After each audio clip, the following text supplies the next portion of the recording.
welcome back to my channel. Sebelum nonton, jangan lupa like, komen, dan share video ini ke teman-teman kalian ya. Dan jangan lupa subscribe dan nyalain tombol loncengnya. Oke, untuk melanjuti video yang terakhir, aku akan menjelaskan tentang perbandingan sifat senyawa ion dengan senyawa kovalen. Nah, untuk di materi ini kita akan membahas tentang perbedaan dari senyawa ion dengan kovalen, kemudian pengecualian dari aturan oktet. Oke, nah sekarang kita masuk dulu ke perbandingan dari senyawa ion dan kovalen. Oke, nah yang pertama, senyawa ion terbentuk dari gabungan antara unsur logam dengan non-logam. Seperti yang kita tahu, kalau misalnya logam itu muatannya positif dan non-logam itu bermuatan negatif. Nah, unsur non-logam itu apa aja sih? Yang pertama itu ada H, B, C, N, O, F, P, S, Cl, Se, Br, dan I. Oke. Nah, lanjut lagi. Senyawa kovalen terbentuk dari gabungan antar sesama unsur logam, non-logam. Jadi, kalau misalkan N dengan O, berarti dia masuk ke senyawa kovalen. Nah, oke. Kemudian kita akan masuk ke perbedaannya nih, ya. Perbedaan dari senyawa ion dan senyawa kovalen, ya. Di sini aku bikin tabel, ya, perbedaannya dari senyawa ion dan senyawa kovalen. Oke. Nah, di titik didih ini senyawa ion itu relatif tinggi, ya, berkisaran di atas 900 derajat Celcius, ya.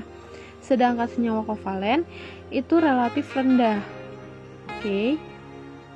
Relatif rendah di bawah 200 derajat Celcius.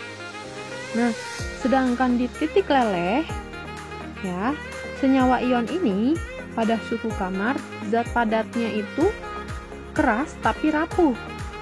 Sedangkan senyawa kovalen pada suhu kamarnya ini zat padat yang titik lelehnya rendah itu bisa berupa cairan, gas. Oke. Nah, sedangkan perbedaan yang ketiga yaitu menguap. Nah, di menguap ini senyawa ion tidak terjadi penguapan. Ya, senyawa ion tidak terjadi penguapan. Sedangkan senyawa kovalen terjadi penguapan karena titik didihnya ini yang membuat si senyawa kovalen ini terjadi menguap gitu ya. Nah, zat yang mudah menguap itu seperti apa? Contohnya itu seperti alkohol, cuka, parfum, minyak cengkeh, dan bensin. Nah, bisa kita sebut juga sebagai volatil atau atsiri. Oke.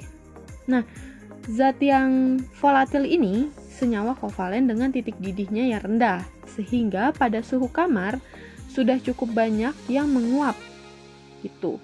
Nah, kalau misal mendidih adalah perubahan cairan menjadi gas pada titik didihnya. Sedangkan menguap yaitu perubahan padatan atau cairan menjadi uap, tetapi tidak harus pada titik didihnya. Oke. Nah, kemudian yang keempat adalah kelarutan, ya. Di senyawa ion ini dia bisa larut dalam air, tetapi tidak larut dalam pelarut organik. Oke. Nah, pelarut organik itu seperti apa? Nah, yang termasuk dengan pelarut organik adalah aseton, alkohol, dan trichloroetana. Nah, misalnya nih, natrium klorida atau garam dapur larut dalam air, tapi tidak dalam kloroform. Gitu ya. Sebaliknya, kebanyakan senyawa kovalen tidak larut dalam air, tetapi lebih mudah larut dalam pelarut yang organik tadi, gitu ya, atau pelarut yang kurang polar atau non polarnya. Oke. Nah, yang terakhir adalah hantar listrik. Nah, di hantar listrik ini senyawa ion itu tidak dapat menghantarkan listrik, tetapi lelehannya ini bisa menghantarkan listrik. Sedangkan yang senyawa kovalen, lelehannya atau padatannya tidak dapat menghantarkan listrik. Di situ perbedaan antara senyawa ion dan senyawa kovalennya. Seperti itu. Oke, nah sekarang kita masuk ke materi selanjutnya, yaitu pengecualian dari aturan oktet. Oke. Nah, sekarang kita masuk ke pengecualian aturan oktet. Nah, di aturan oktet itu banyak membantu meramalkan rumus kimia senyawa biner sederhana. Tetapi aturan itu ternyata dilanggar dan gagal dalam meramalkan rumus kimia senyawa ion, unsur-unsur transisi dan post transisi. Nah, di sini kita akan membahas beberapa pengecualian dari aturan oktet. Oke, sekarang kita masuk ke pengecualian aturan oktet yang pertama, ya. Yang pertama itu adalah senyawa yang tidak mencapai aturan oktet. Nah, senyawa yang tidak mencapai aturan oktet ini yaitu unsur yang elektron valensinya kurang dari 4 atau tidak mencapai oktet. Contohnya nih, seperti BCl3 dan AlBr3. Nah, sekarang kita coba ya, gimana cara hitung dari si BCl3 ini. Oke. Nah, sekarang kita masuk ke contoh pertama, yaitu yang tadi saya bilang, yaitu BCl3. Oke. Nah, sekarang kita lihat nih di bagian tabel periodik, B-nya itu masuk ke golongan apa? Atau kita lihat nomor atomnya. B masuk ke nomor atom 5. Oke. Nah, sekarang nomor atomnya itu B, yaitu 5. Oke. Nah, Cl-nya nomor atomnya adalah 6. Nah, sekarang kita buat kulit-kulit yang ada di bagian B. Oke. Karena kan di sini kan BCl3. Ya kan? Berarti Cl-nya ini adalah atom yang bukan pusat, sedangkan B ini atom pusat. Jadi kita hitung yang B-nya dulu. Oke. Nah, B-nya kulit pertama. Seperti video saya yang sebelumnya, nanti saya akan taruh linknya di description. Jadi kalian tinggal klik aja linknya di situ ya. Oke, yang pertama B dulu. B ini kulit pertamanya yaitu selalu 2. Oke. Nah, selalu 2 nih. Nah, B ini kan 5 ya nomor atomnya. Berarti masih kurang 3 dong, ya. Berarti kita buat lagi di sini. Kulit keduanya yaitu 3. 1 2 3. Jadi terbentuklah 5. Oke. Dan elektron valensi atau kulit terluar dari si B adalah 3. Dan ini termasuk ke dalam pengecualian dari aturan oktet. Sehingga senyawa ini kan kulit terluarnya kurang dari 4. Jadi dia termasuk ke pengecualian oktet. Gitu, ya. Contoh lainnya seperti Al, ya. AlBr. Nah, di sini dia dibagi 2 yaitu Al. Nomor atomnya Al adalah 13. Oke, 13. Dan Br nomor atomnya adalah 35. Oke. Oh ya, ini AlBr3. Oke. Nah, karena BR ini ada 3-nya, berarti dia bukan termasuk atom pusat, sehingga kita menghitung yang atom pusatnya adalah Al. Oke, sekarang kita masuk ke Al-nya. Pertama kita buat kulit pertamanya, yaitu 2, ya kan? Oke, 2. Terus kan 13. Jadi 13 dikurang 2 yaitu 11, masih kurang 11. Jadi kita bikin kulit kedua. Nah, kalau di kulit kedua itu maksimal kan 8. Jadi kita masukin aja semuanya nih. 1, 2, 3, 4, 5, 6, 7, 8. Maksimalnya 8. Jadi kita masukin paling maksimal. Jadi di sini 8 ditambah 2 adalah 10. Jadi masih kurang 3, ya kan? Jadi kita buat lagi kulit paling luarnya adalah 3. 1, 2, 3. Jadi di sini Al termasuk pengecualian dari aturan oktet karena kulit terluarnya kurang dari 4. Gitu ya teman-teman. Oke, sekarang kita lanjut nih ya. Sekarang kita lanjut ke pengecualian oktet kedua ya, yaitu senyawa dengan jumlah elektron valensi ganjil. Nah, di sini pengertian dari senyawa dengan jumlah elektron valensi ganjil yaitu senyawa yang memiliki jumlah elektron valensi ganjil tidak mungkin memenuhi aturan oktet. Contohnya adalah NO2. Nah, sekarang kita buat contohnya yang NO2 ini. Oke. Sekarang kita buat yang NO2. Nah, N ya. Kan ini NO2, berarti N-nya sebagai pusat, O-nya sebagai bukan pusat ya. N sekarang kita lihat. Nomor atom N adalah 7. Dan O ini adalah 8. Ya. Nah, kita bikin seperti yang biasa yang tadi ya. N-nya dulu.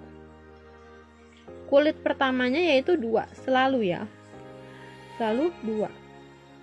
Nah, kulit keduanya berarti sisanya dong 2 dikurang 7 sama dengan 5. Jadi di sini kita masukin 5. 4, 5. Nah, sekarang kita buat di sini 5.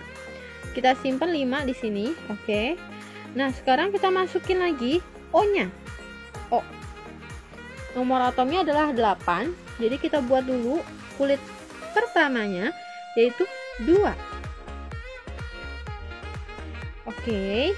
Nah, 8 dikurang 2 masih sisa 6. Jadi kita bikin kulit keduanya, ya. Jadi tambahin aja nih. 1, 2, 3, 4, 5, 6. Oke. Jadi elektron valensi O adalah 6. Kita simpan 6-nya di sini, ya. O-nya kan dikali 2, ya kan? NO2. Jadi O-nya ini dikali 2. Jadi di sini kali 2. 6 dikali 2 adalah 12. Nah, ini masih ada 5 kan di sini kan? Ditambahin aja di sini 5 sama dengan 17. Sehingga NO2 ini pengecualian dari aturan oktet karena kulit terluarnya berjumlah ganjil. Jadi dia tidak masuk dalam aturan oktet gitu. Oke, sekarang kita masuk ke pengecualian aturan oktet yang ketiga ya, yaitu senyawa dengan oktet berkembang ya. Nah, di sini maksudnya apa? Nah, di sini unsur-unsur dari periode ketiga atau lebih dapat membentuk senyawa yang melampaui aturan oktet. Buka kurung lebih dari 8 elektron pada kulit terluar. Nah, hal itu dapat terjadi karena kulit luarnya atau namanya kulit M, N, dan seterusnya dapat mempunyai 18 elektron. Ya. Jadi kalau misalkan dia merupakan atom berkembang atau senyawa berkembang, dia tidak termasuk dalam pengecualian oktet. Contohnya itu apa? Seperti PCl5, SF6, ClF3, IF7, dan SbCl5. Nah, di sini saya akan memberikan contoh yaitu PCl5. Oke. Seperti ini ya contohnya. PCl5. Oke. Nah, sekarang kita lihat nih. P-nya sebagai atom pusat, Cl-nya sebagai atom bukan pusat. Oke. P-nya nomor atomnya adalah 15, sedangkan Cl itu masuk ke nomor atom 17. Oke. Nah, sekarang kita buat dulu yang P-nya. P-nya 15 berkulit pertama dari P ini adalah 2 ya. Selalu 2. Terus karena ini masih ada sisa, masih kurang 13, maka kita buat lagi ya. Jadi kita buat lagi, tambahin 8 karena maksimalnya 8 kan. 3, 4, 5, 6, 7, 8. Oke. Jadi 10 masih kurang 5. Jadi kita bikin lagi kulitnya. Nah, di sini.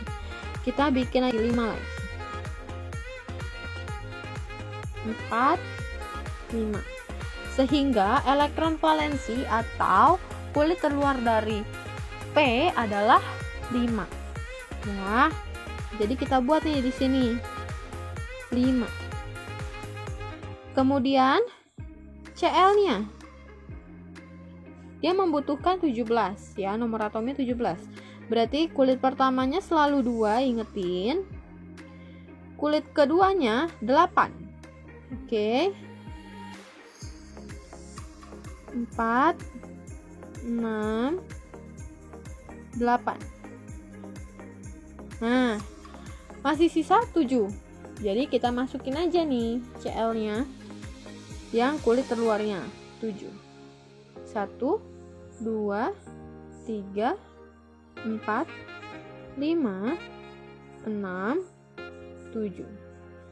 Jadilah dia elektron valensinya adalah 7.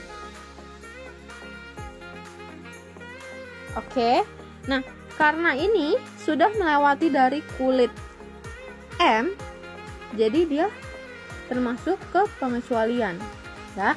Karena yang pertama itu kan L. Ya. Ini L. Ini M. Melewati si M nih. Jadinya N. Dia termasuk ke pengecualian. Gitu. Oke. Di sini saya akan menjelaskan hanya sampai di pengecualian aja. Nah, video selanjutnya saya akan menjelaskan mengenai menggambarkan struktur Lewis atau pengayaan. Oke, jadi stay tune ya di video ini atau di channel YouTube ini. Oke, sampai ketemu di video selanjutnya.